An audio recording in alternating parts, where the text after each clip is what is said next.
He was a big singer, and later days he used to organize celebrations in whole of Assam. Whole of Assam was full of Bengalis, especially after partition of India, Bengal. Many people migrated there, many of the devotees, and they also demanded more devotees. So you moved to Sylhet in which year? 39 I finished my school. So 1939? Yes. And you were living in a college hostel, is that correct? I went to the intermediate, next is called intermediate, 2 years. There I went in the college hostel in Sylhet. And at that time you lived several miles away from the Ramakrishna mission. 1.5 miles. 1.5, but you went every day. Every day. While coming, it would be late for the hostel bell, so we ran to go back. But while going, we would memorize Gita. I had a little Gita, 5 shlokas we had to give every day. And Who would make you do that? Which Swami? Swami was, Shuddhatmananda was his name. Shuddhatmananda. Devesh Maharaj. He was a disciple of Holy Mother and a great scholar, good scholar. Later days I found the district sub-divisional ICS officer used to come to his place in Habiganj and he would teach him Gita. And he would teach him without the book. The other man had the book in his hand.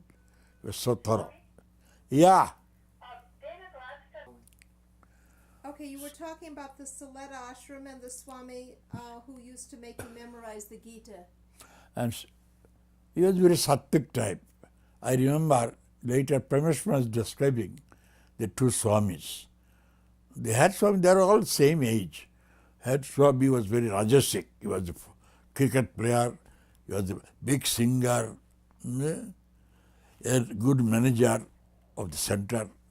The other Swami is very sattvic. He was the second man, he was the best. Quietly, he had done everything, do everything. Other Swami was not involved actually.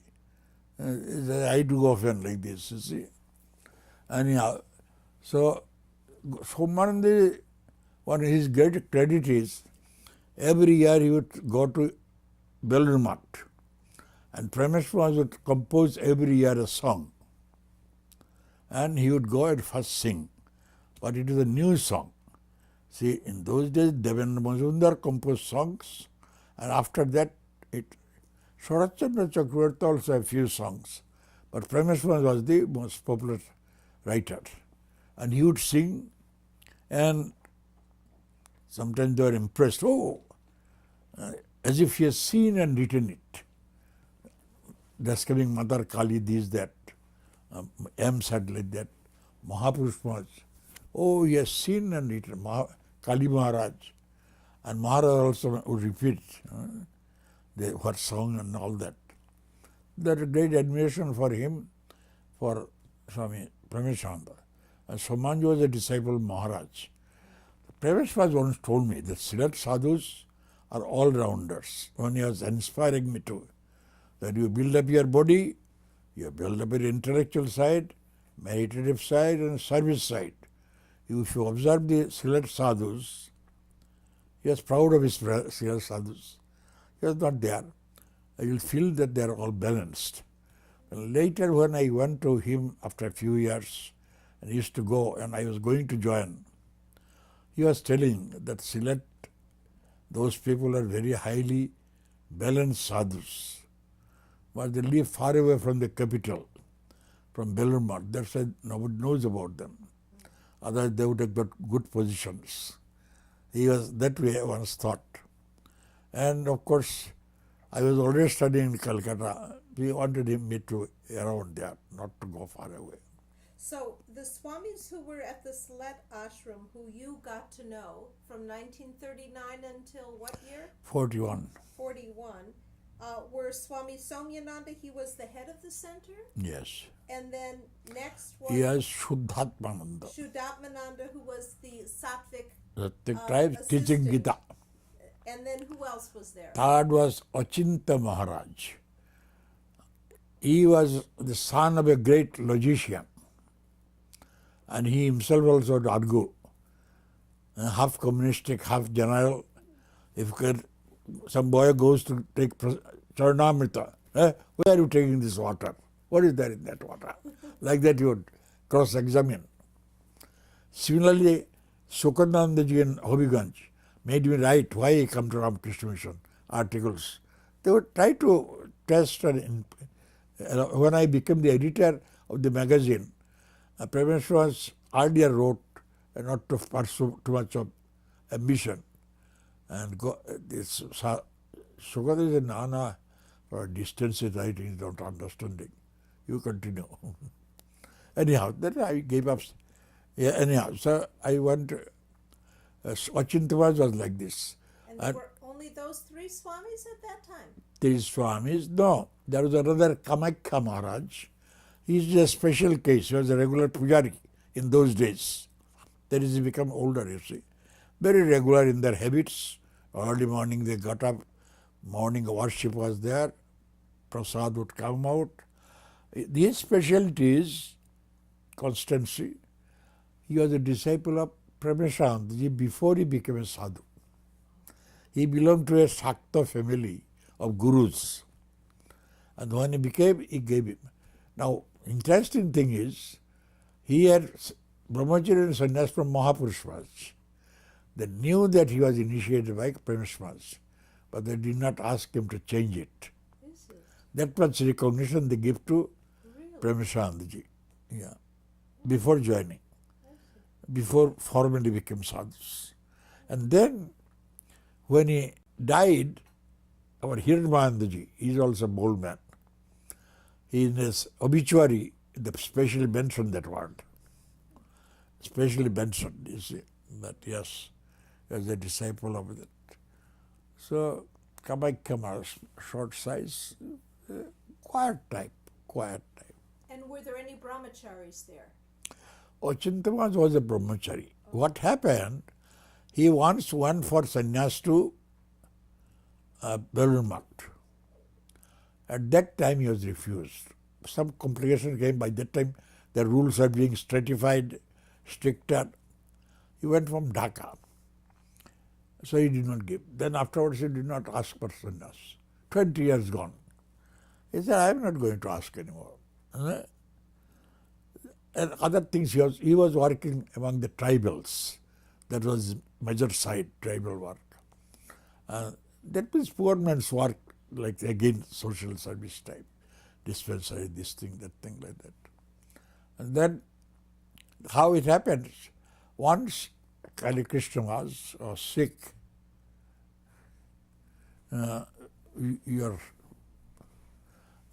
Kali Krishna was sick, and entire batch was stopped, and then that year for some reason it stopped. So they are in search of sadhu, sannyasis. First it has stopped, and then again in a month decided that he will give sannyas. But that time the people have not been informed, so they searched for this. At that time Somananda Swami told that his sannyas also should be given. Vachinta Maharaj. And they said, oh, we will not apply. No, he will not apply because of this treatment you gave 20 years ago. If everybody thinks like that. Yes, Maharaj, but anyhow, I am requesting you to give. So they have sanctioned. It was not discussed in board meeting or anything. Only Madhavanandaji raised it. So he got sannyas. Otherwise, you are not going to ask for it. And then his name became Shiva Ramananda. So we cut jokes. So, Maharaj, you are Advaita Vedantin, and this is Shiva Ram. But it is pure Advaita. How intelligent. Advaita saying name and form are unreal. This is Shiva Ram, this is unreal. Nicely twisted the meaning. He was our Gunavani Maharaj used to praise him very much. They were roommates in Belur Math in old age. That once to the time and spiritual things, intellectual, Advaitavadi type of positions, you often used to take that type. And which Swamis, we talked about which Swamis were living there, and you became close to which of the Swamis or Brahmacharis? All four of these? All, everybody, Kamakhya was of course do not mix much, but everybody had affection for us, you see, for me. Everybody. Look, but Somanandaji was more because associating more. And Shuddhatmanji, you know. Ochindra he loved to talk and we also loved to talk. And Kamakhya was not so much, but Prasad and all that. There is another Swami, Digin Maharaj, he left. But his major complaint was that they're using, we are like servants. They are the bosses and we are the slave labor. So he could not stay too long, he left. He left and all that. Otherwise, And these Swamis conducted classes, gave lectures. They had yes, Swami Swahananda. in those days, lectures was not very much in fashion, excepting during celebration. So would not go outside for lecturing. But another 30 years later, lecturing became a style. Okay, so these Swamis didn't give lectures much or discourses except on the special days. Yeah, their specialty was singing. Many Swamis told me that in those days they would not lecture or classes so much, but they would go on singing up to night 1 o'clock, 2 o'clock, or classes of Gita. Parishmas, when he was alive, they would have Gita class up to night 1 o'clock, 2 o'clock, that type. They did not care for sleeping too much, short sleeping. And music. He was told that much of spirituality was spread through music. Music was the specialty of Sylhet. The much of spirituality was spread through that.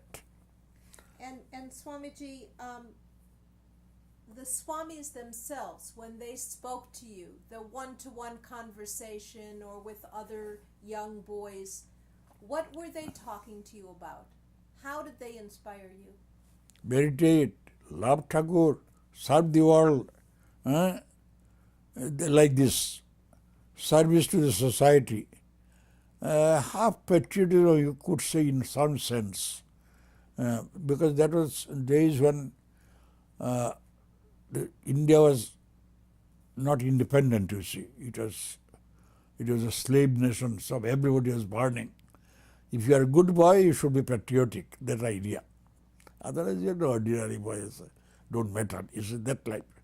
So that way, same thing they inspired normally, plus through the classes. Mainly classes and bhajans, that was the priority. And bhajans are very popular. And you attended the bhajans? Yes. And you sang I along? could sing along with others, not independently. Independently they expected, but I did not go in that line. Yeah. Stories when I went to, still a schoolboy, went for initiation to Bellumat, then Premishma Swami, I told that I am so and so, my father is Nimmal Goswami, Holy Mata. Oh, you are Nimmal's son. Can you sing? No, your father is a good singer. So that way it came. So from that time, the singing was very famous for Sylhet.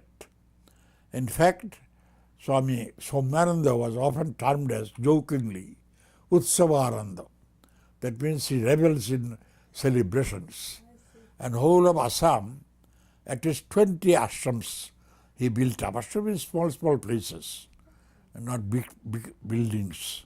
So you think that was your influence for spreading Vedanta, was from some of these early Swamis, or is it just because We thought, Vivekananda said spread.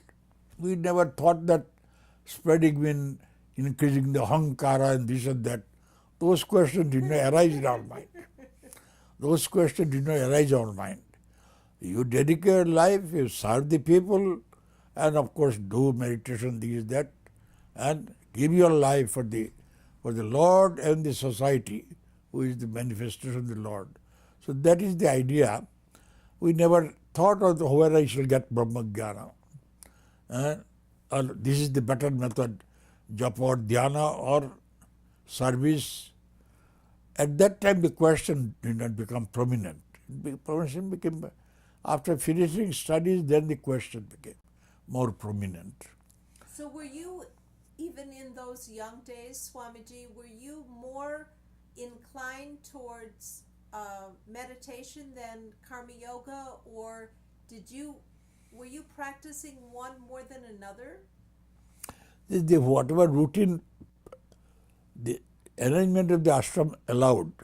Now arrangement of the ashram wanted us to go for musti bhiksha, for collection of, that is a big social work. Then cleaning the garden, this thing, that thing. And then cleaning the vessel is a devotional work. And singing arati and joining in group songs, helping in arrangement of celebrations, these are devotional plus service also, both. So I don't think there has been a special preference. Whatever activities the ashram was in, we are there. We are the Ramakrishna Mission, you see. We are this, in my time, in the whole thing, probably we are 15 people were all the time around. 15 people. But sad days or special days, 50 people. And if there are utsavas, in our days, not more than 100 in that small place. But if there is a meeting, in a public meeting, some reason, at that time you try to bring people. Okay. So do you have anything else you'd like to tell us about Sylhet, Swamiji, and the sadhus there? I remember a friend of Swami Swahananda, Jashoda Babu, who was a disciple of Holy Mother, told me that such and such man, M. Chandra, he was a pleader. He was the first man to agree to become the president of the ashram. When they first started, there was only a few people, not too many people, and normally the average people. They later showed that they are not average, but actually young people. They wanted to organize a Ramakrishna mission. So to find, for a presidency, we must find a well-known man in the town. So several people, they tried, one man agreed. But this is the story of 1918. And we were in 1934. So Joshitawa used to say, we are beholden to that man. In those days when nobody either did not know, nobody knew about Ramakrishna mission, or was willing to associate what they will do and work among the cobblers. You might lose your caste. You see all this. That meant said. So we are always eternally grateful to him. But in our days, he was dying, or dead, I think, or dying. I knew his house, his grandson I knew. So I never saw him, but house I saw. So that is the pioneering type of work. Of course, they invited Swami Nirmalananda went to our place. And then also Swami Gaurima went, because in our wall reception, in those days the style was to welcoming letter you gave.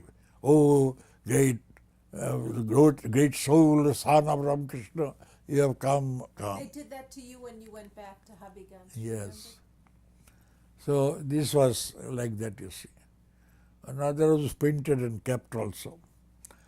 And that is the impression that last year the spiritual art that I had was encouraged, and I could keep it up. And of course the effort was always to Nachiketa's promise, I should be best among men, or at least middling. So we also tried to be there, like that. Tried to be like that. So I was recognized everywhere. Only in my studies I went down and down. I was the first boy of the government school, which was a better school. But gradually. But then I got scholarship for playing. And that credit goes to Swami Gopeshwarananda. He thought that in small place volleyball could be introduced. And we are one of the pioneers in the world to play volleyball. In America, YMCA invented volleyball, and that probably in 1934. And we are playing in 1936, 37. You see, we are so up to date. And yeah.